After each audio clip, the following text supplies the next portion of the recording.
What's going on YouTube? JH Warren here, and welcome back to another edition of my DC comic book reviews. And in this video, we're going to talk about the Batman and Robin 2024 annual. This one is written by Joshua Williamson with art by Howard Porter. And I'll get right out the gate. I did enjoy this issue overall. When it comes to annuals, oftentimes, they're just kind of big standalone issues. They're about 40 pages, so they're a little bit longer than the typical comic book. Sometimes they could be a culmination of a big story arc where it's all concluded in an annual, and other times they're just kind of excuse to tell kind of a little bit of a detour storyline. And this one's a bit of a detour from the ongoing stuff that we've seen with Shush and all that in the current Batman and Robin book, but it does kind of help build on the father-son relationship. It's a little bit of fun. We get some insights into some of their characters a little bit, and it wraps itself up nicely in a neat little bow. So that's kind of the aspects I kind of liked about it. So and it's a Bruce and Damian father and son bonding thing. So initially we have the villains known as Double Dare. Bruce and Damian work together to stop them. They talked about how they're just doing stuff so they can go on a road trip. Then Damian asks his dad, what's a road trip?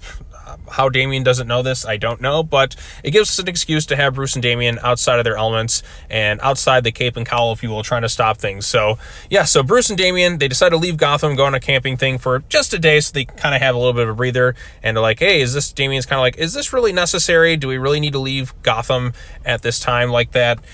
He's like, what about the city? A lot of things can go wrong in a day. He's like, Bruce is like, wait, someone else, the other Bat family members have it covered. So which is cool and all. And then we come to find that there's a bunch of missing people there, and they find a body in that too. And when they try to alert from their stuff, turns out that they're trapped in some sort of force field. So they are put into some sort of hunting ground. So they were kind of lured out of the city in some way so people can kind of hunt them. It's led by the villain known as Roulette, and we also have the villain Bloodsport. So if you've seen the Suicide Squad movie, that's Idris Elba's character.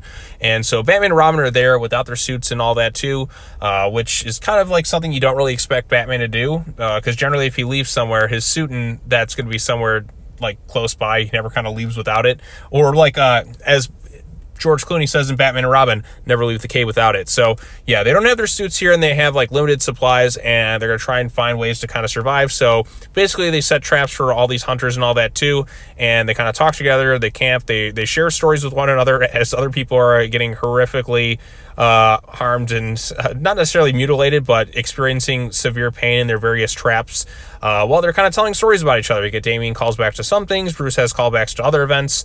They try to face off against Bloodsport, who seemingly has some sort of teleporter thing to Roulette, if you will.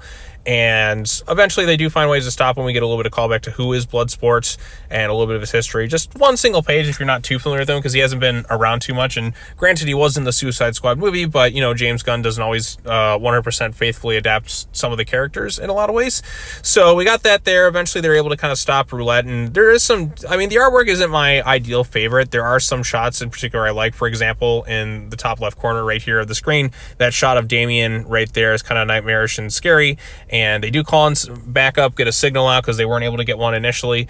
And the police come, and Bruce and Damian kind of escape. And she's like, we could have done some bonding, but we probably should have kept our suits in that too.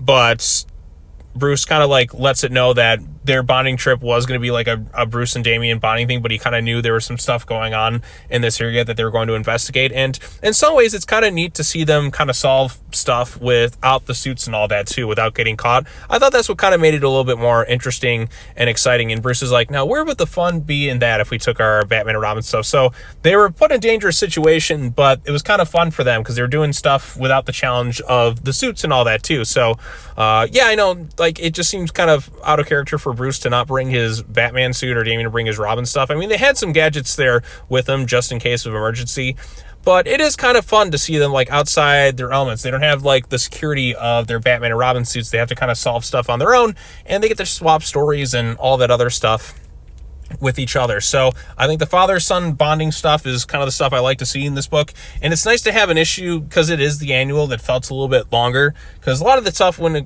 comes to some of Williamson's stuff, I read the issues, it's 5 minutes, I'm already done. This one takes a little bit longer to read, and I kind of appreciate that a little bit more, having these longer term storylines with this book. Is the pacing of a lot of his other stuff is super quick. Each issue of Batman and Robin, it's boom boom boom boom boom boom, all sets and done too. So I'm already over with it. So like I said, having that in here here, seeing them bonding, kind of have some humorous moments, and getting them to kind of do stuff outside of the suits while also kind of saving lives in the process and bringing down some villains. Like I said, it's a fun little standalone thing. If you're reading Batman and Robin, it's not something that you necessarily have to read to understand the main ongoing plot, but once in a while, it's okay to kind of have one of these little standalone stories. And if you're going to do it, just use it with the annual. It's completely, like I said, like standalone. It kind of builds, like I said, upon them working together. But again, it's not necessary if you're kind of reading the run, but it's a little bit of a detour just to kind of see them just do a simple Batman and Robin case. And, you know, sometimes just a simple case is what I need. And this story kind of fulfilled those aspects while still kind of building slightly on, you know, their relationship. Like even Damian brings up, like, we don't have to do these things that normal people kind of do with each other. We are a little bit different. We can kind of bond in other ways. And, you know, he has a fair point. But, you know, it's also good to kind of get out and do stuff like outside of the cape and cowl, and they do that here, but they still kind of act like themselves in a lot of ways. So I liked it. I had some fun with it, and if you're enjoying the run, I think this is one to check out. Like I said, it's just a quick 40 pages standalone storyline. It's anybody can kind of jump into it at any point, and it wraps itself up nicely in a neat little bow. So yeah, I enjoyed it overall. But what did you think of it? Post your comments down below. Be sure to like this video, share it with your friends, subscribe to the YouTube channel for more content, hit the bell for notifications, all the other fun stuff. And I got one more DC comic book review, but I'm going to probably save that for tomorrow. So stay tuned and have a nice day. As always, take care now. Bye-bye then, and I will see you all in the next video. Peace out.